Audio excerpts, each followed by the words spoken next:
వైడన్ అయిపోతే వీళ్ళందరూ దానిలో పడిపోయారు. వాళ్ళ గుడారాలతో సహా వాళ్ళకి కలిగి ఉన్న సమస్తము మొత్తం దానిలోకి వెళ్ళిపోయిందంట.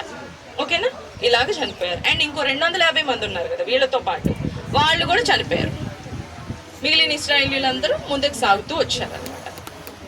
ఓకేనా, నెక్స్ట్ ఇదంతా అయ్యాక ఇప్పుడు ఇంత జరిగింది కదా, ఎవరైనా కానీ మోషే అహరోనుని నమ్ముతారా? అవి తీసేసుకొని ఇటు చూడండి. ఎవరైనా ఇంత జరిగాక మోషే అహరోనులకి నాయకత్వం ఉందని చెప్పి నమ్ముతారా? ఇశ్రాయేలీయులంట మోషే గారిది అహరోన్ది నాయకత్వాన్ని ప్రశ్నించారంట. నాయకత్వాన్ని ప్రశ్నించి మీరే నాయకులు అని చెప్పి మోషే అహరోనులను ఇశ్రాయేలీయులు సనగటం మొదలు పెట్టారంట.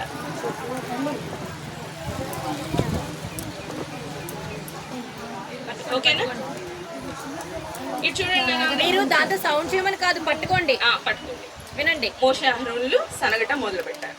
మోషే అహరోనుల మీద ఎవరు? ఇశ్రాయేలీయులు సనగటం మొదలు పెట్టారు. మీరే నాయకులు అనే విధానం అని సనగటం మొదలు పెట్టినప్పుడు దేవుడు ఏం చేశారంటే మోషే గారితో, నువ్వు ఇశ్రాయేల్ ఎన్ని గోత్రాలు ఉన్నాయి? మొత్తం 12 గోత్రాలు. ఈ 12 గోత్రాల్లో ఉన్న ప్రతి 12 ముందున్న ప్రధానులు ఉన్నారు కదా 12 మంది, వాళ్ళందరికీ ఇలాగా ఒక్కొక్క స్టిక్ ఇమ్మన్నారు.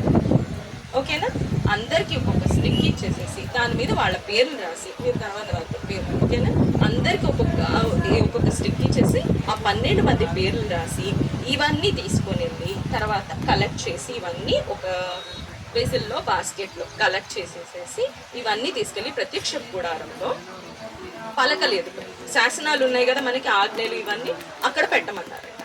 ఒక రోజు తర్వాత ఎవరి కర్ర అయితే చిగురిస్తుందో ఇలా చిగురిస్తుంది. ఇది ఎలా ఉంది? ఎండిపోయింది కదా, ఎండిపోయింది కదా.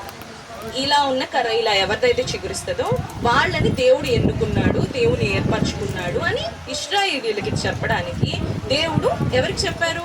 మోషేకి చెప్పారు. ఓకేనా, అండ్ ఇంకోటి ఏం చెప్పారని అంటే, ఇలాగ చేసేటప్పుడు గోత్రాలు ఉన్నాయన్నా, గిర్గాషీయులు అన్నారు, అమోరీయులు అన్నారు, కనానీయులు అన్నారు, ఇలా ఉన్నారు కదా, హిత్తీయులు, హివీలు, వీళ్ళందరూ ఉన్నారు కదా. లేవీయుల పక్షాన మాత్రం అహరోను గారిని నాయకుడిగా, ప్రధానుడిగా ఎంచుకోమన్నారు.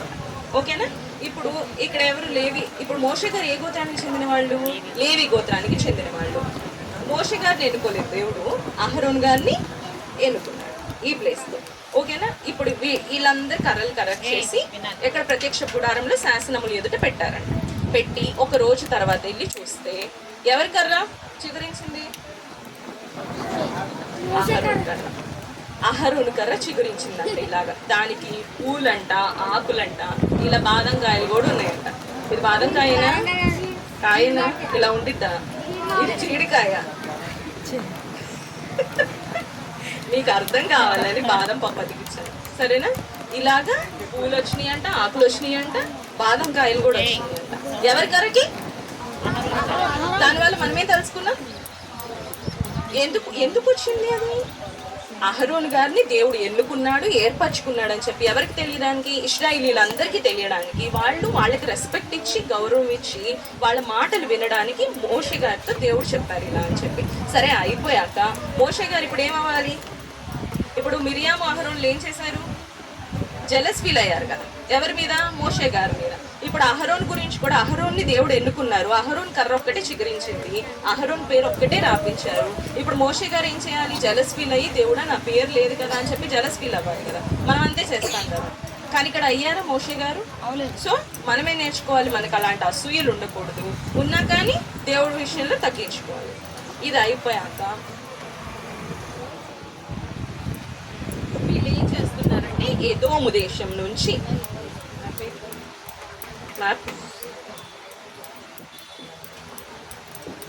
ఇక్కడ ఎదోము దేశం ఉంది కదా,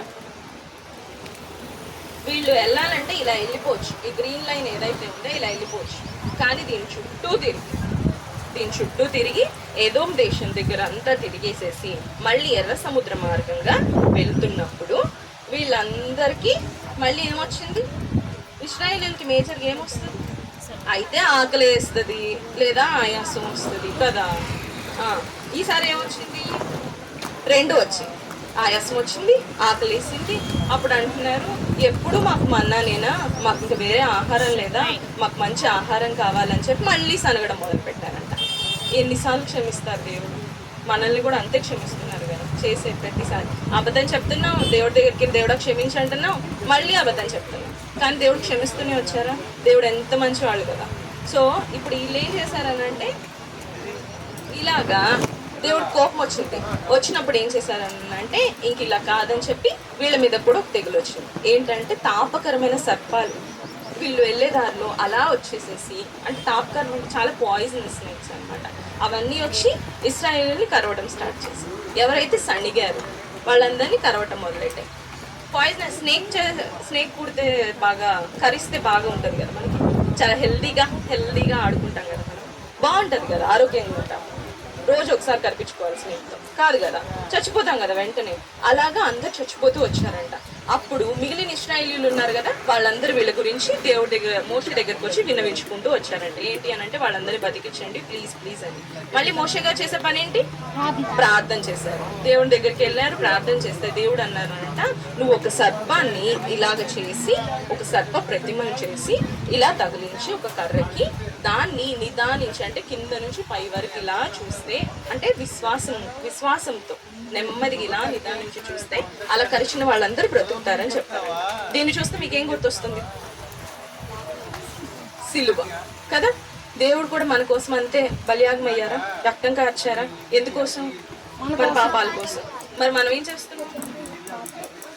ఏదో ఒక్కసారి సండే వచ్చి దేవుడా మా పాపాల కోసం నువ్వు చచ్చిపోయావు, థ్యాంక్ యూ సో మచ్ చెప్తున్నావు, కనీసం అదైనా. మనం ఏం చేయాలి? మోషే గారి వల్లే ప్రతి ఒక్క పరిస్థితుల్లో దేవుడి మాటకు విధేయత చూపించాలి.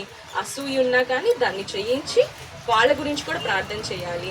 మోషే గారి ఈ కథలన్నిట్లో మోషే గారు చేసిన మేజర్ థింగ్ ఏంటి? ప్రార్థన చేశారు. మనం చేస్తున్నామా? రోజు చేస్తున్నామా? సరే, ఏమని చేస్తున్నారు? ఓకే సరే, ఎవరిది వాళ్ళకే. మీ అందరినీ దేవుడికి చెప్తున్నాను నేను. మీరందరూ రోజు ప్రేయర్ చేసుకోవాలన్నమాట. చేసి మనకు వ్యతిరేకంగా ఉన్న వాళ్ళని కూడా క్షమించమని చెప్పి, దేవుడా నేను నీకు విధేయత చెప్తాను, నీ మాట వింటాను, మా పేరెంట్స్ మాట వింటాను, ఇలా చెప్పినప్పుడు దేవుడు మనల్ని కూడా బలమైన రీతిలో వాడుకుంటాడు. ఓకేనా? కంటత వాక్యం ఏంటి?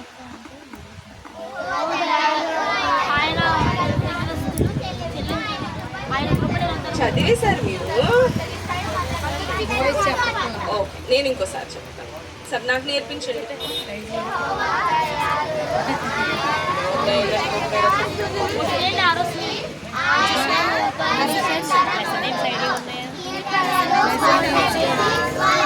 వచ్చేసింది. ఇంకేంటి? ప్రే చేసేయండి తొందరగా. మరి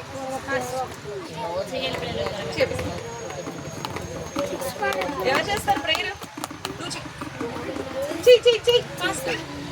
సిగ్గుపడకూడదు. ఇప్పుడు ఏం చెప్పాలి? ప్రేయర్ విషయంలో సిగ్గుపడకూడదు. మనం ఇప్పుడు పెద్దగా మైకినా చెయ్యి, ఇట్రా మైక్ ఇస్తుంది. కళ్ళు మూసుకొని మన ప్రేయర్ చేస్తుంది.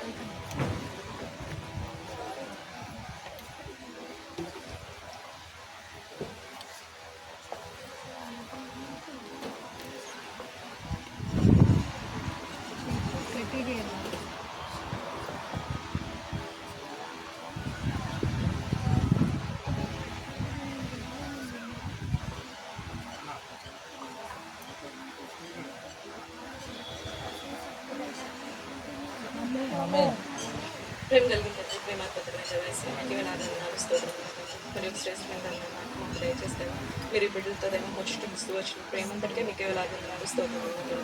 దేవ విన్న ఒక్క మాట అయినా నా తండ్రి వారి హృదయాలు భద్రపరుచుకొని దేవ అటు విధానం నా తండ్రి వారిని వారు మార్చుకున్న ప్రభావ, మిమ్మల్ని కనపరిచే బిడ్డలుగా నా ప్రభావ, మీ దేవ వారిని చూస్తే మీరు ఆనందపడే విధానంలో ఉన్న తండ్రి ఈ బిడ్డలు మీ సన్నిధానం ఎదుగులాగా దేవ ఫలించినాగా మీ కృపను చూపుతున్నామని ప్రార్థిస్తూ వేసే అది పరిశుద్ధ నామంలో ప్రతి ఒక్కరిని అడిగి వేడుకొని పొందుకొని ఉన్నాము తండ్రి. ఆమేన్. ఒక ఆంటీ ఒక అక్క అక్కడ నుంచొని ఒక బాస్కెట్ లా పట్టుకుంటారు. ఈ స్టిక్స్ అన్ని దానిలో వేయండి. ఎలా ఇది ఎందుకు మనం దానికి ఏమవుతుంది? ఎందుకు అందరూ దానికి కరిగించారు? చిగురించింది కదా. మరి మీకు వద్దా? పేర్లు నేను రాస్తాను తర్వాత. ఆ స్టిక్స్ అన్ని బాస్కెట్లో వేసుకోండి.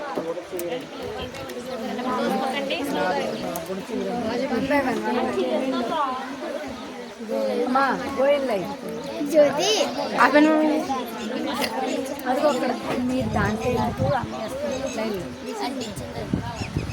వెళ్ళండి బాయ్స్ వర్క్ బుక్ చేయాలి వర్క్ కంప్లీట్ చేయాలి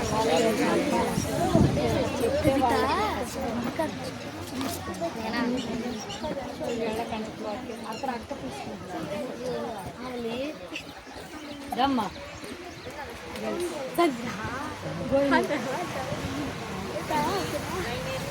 అమ్మ పోయింది